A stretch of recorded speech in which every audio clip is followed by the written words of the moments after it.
Hello dear viewers, it is I, your humble vault keeper speaking, and today we're going to look at something quite particular. You see, the Global Directors have delivered a tape to the vault this evening, and the contents of said tape are astounding.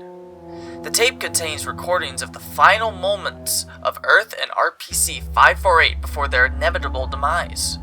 The tape showcases several of these events in different possible timelines. How anyone was able to record such events is unknown to myself, but to be honest, I am quite ecstatic that this is within the Vault's hands now. So, without further ado, allow me to show you several possible futures of our fate 5,700 years later.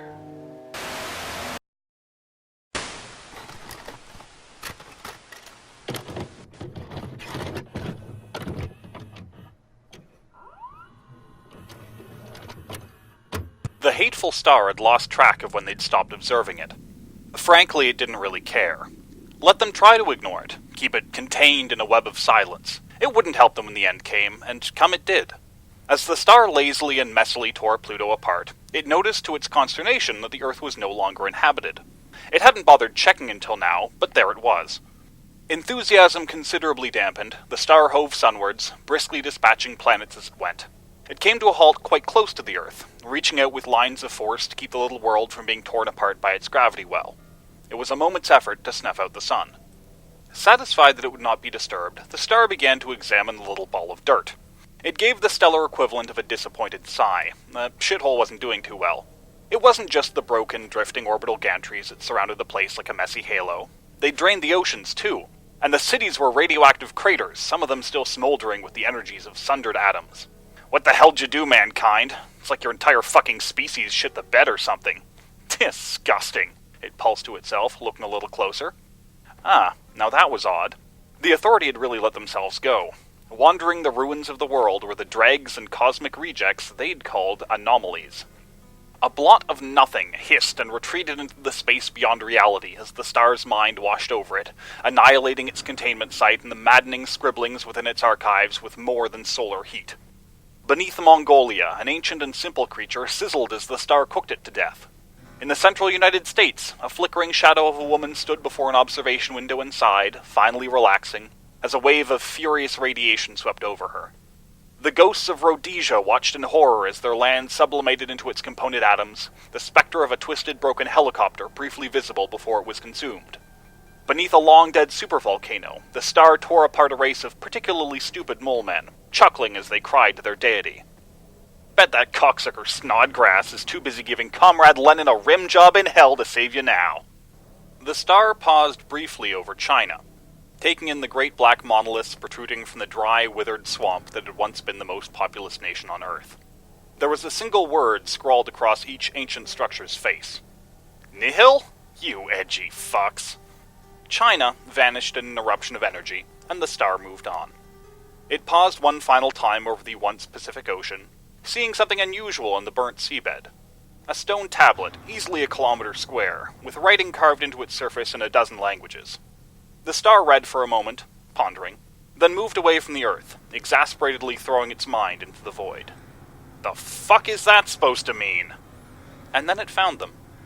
The faintest wash of energy emissions, red-shifted so far they were practically invisible. A vast fleet of equally vast ships, moving away at speeds that defied understanding.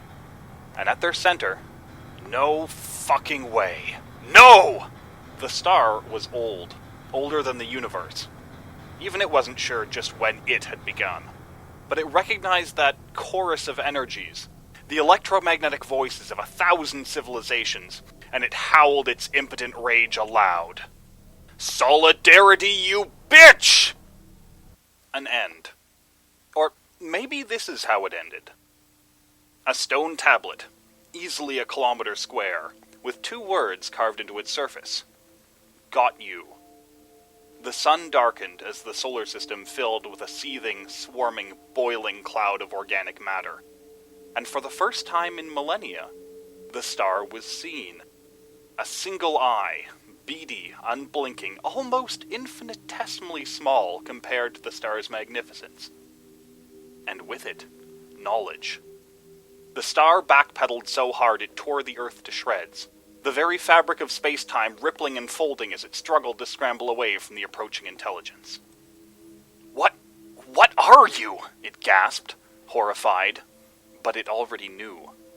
Death had no meaning to it. And yet it could not control death, not at first. But with time it learned. It ate the wisdom of mankind, digested it, and slowly, painfully overcame death, overcame loneliness. One became many. Flawed copies, but gifted with their lone creator's immortality, with their lone creator's terrible resolve. And together, as one, as multitudes, it built the machine that will kill the universe. The star babbled in incoherent horror as a wave of semi-animate squirrel the size of the solar system rolled over it. In the instant of contact, 1 billion trillion tiny animals died, and quintillions more appeared to replace them. It gorged the sun upon its own corpses, but the sun is weak and failing. This star is bright, is angry, and will power the machine. The star drowned in a will as incomprehensible as entropy, as vast as the cold nothing between galaxies. And in the depths of a gigantic perfect machine, a god made of its own flesh, the squirrel drew on fresh sources of energy and turned its resolve towards the cosmos. An end. But it probably didn't happen like this. A stone tablet, easily a kilometer square, with writing carved into its surface. A short message, but it gave the star pause. It mumbled aloud as it read, if a star can mumble. Disappointing? But I don't deserve 1 star. And my dick is normal-sized? It continued in silence for a few seconds, seeming to dim in fury and radiance. I thought Detective Pikachu was pretty good. It drifted back from the Earth, all of its enthusiasm gone. That's not even how you spell monstrosity, you fucking fag. But its words rang hollow. Slowly, limping, it retreated off into the darkness. I am so cool, you jerk. For the star had been burned.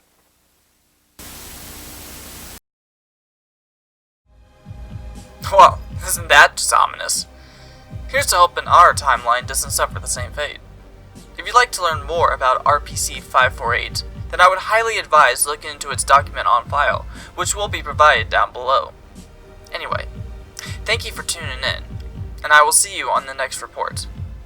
Farewell.